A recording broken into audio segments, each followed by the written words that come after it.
Menara Babel. Adapun seluruh bumi, satu bahasanya dan satu logatnya. Maka berangkatlah mereka ke seluruh timur dan menjumpai tanah datar di tanah Sinear, lalu menetaplah mereka di sana. Mereka berkata seorang kepada yang lain, "Marilah kita membuat batu bata dan membakarnya baik-baik." Lalu batu bata itulah dipakai mereka sebagai batu dan tergala-gala sebagai tanah liat. Juga kata mereka, "Marilah kita dirikan bagi kita sebuah kota dengan sebuah menara yang puncaknya sampai ke langit, dan marilah kita cari nama, supaya kita jangan terserak ke seluruh bumi." Lalu turunlah Tuhan untuk melihat kota dan menara yang didirikan oleh anak-anak manusia itu, dan ia berfirman, "Mereka ini satu bangsa dengan satu bahasa untuk semuanya. Ini barulah permulaan usaha mereka.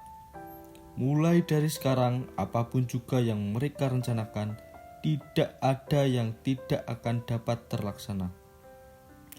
Baiklah kita turun dan mengacau balaukan di sana bahasa mereka, sehingga mereka tidak mengerti lagi bahasa masing-masing." Demikianlah mereka diserakan Tuhan dari situ ke seluruh bumi, dan mereka berhenti mendirikan kota itu. Itulah sebabnya sampai sekarang nama kota itu disebut Babel, karena disitulah dikacau balaukan Tuhan bahasa seluruh bumi, dan dari situlah mereka diserakan Tuhan ke seluruh bumi. Inilah keturunan Sem.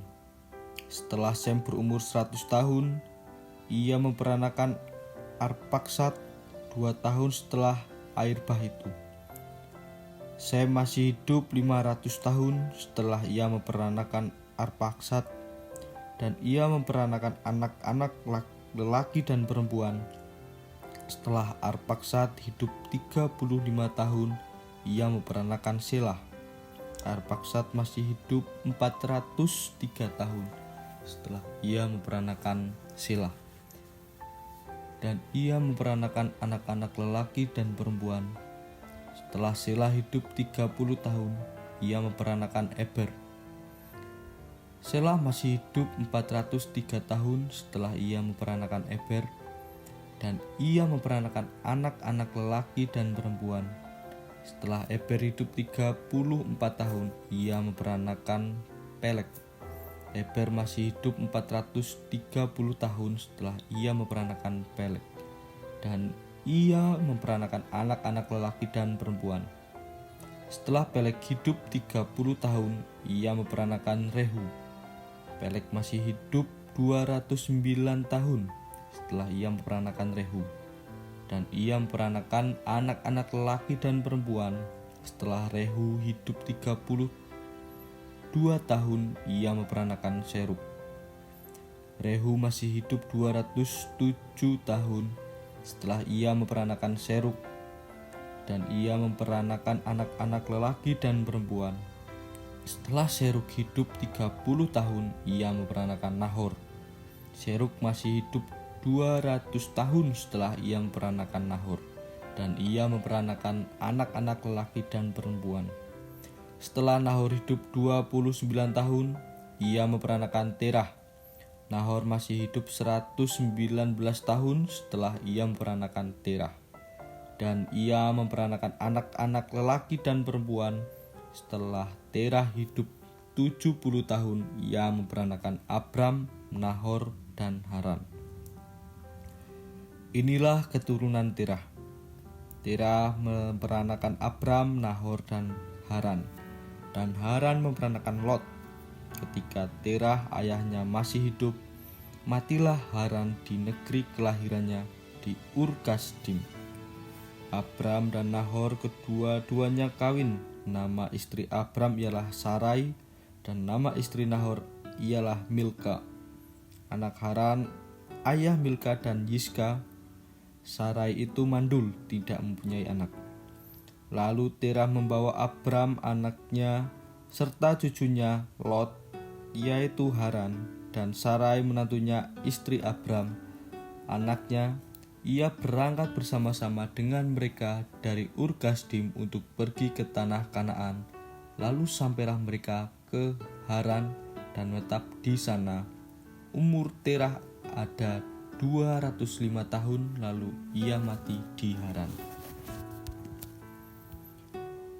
Abram dipanggil Allah. Berfirmanlah Tuhan kepada Abram, "Pergilah dari negerimu dan dari sanak saudaramu dan dari rumah bapamu ini ke negeri yang akan kutunjukkan kepadamu. Aku akan membuat engkau menjadi bangsa yang besar dan memberkati engkau serta membuat namamu masyhur, dan engkau akan menjadi berkat. Aku akan memberkati orang-orang yang memberkati engkau dan mengutuk orang-orang yang mengutuk engkau.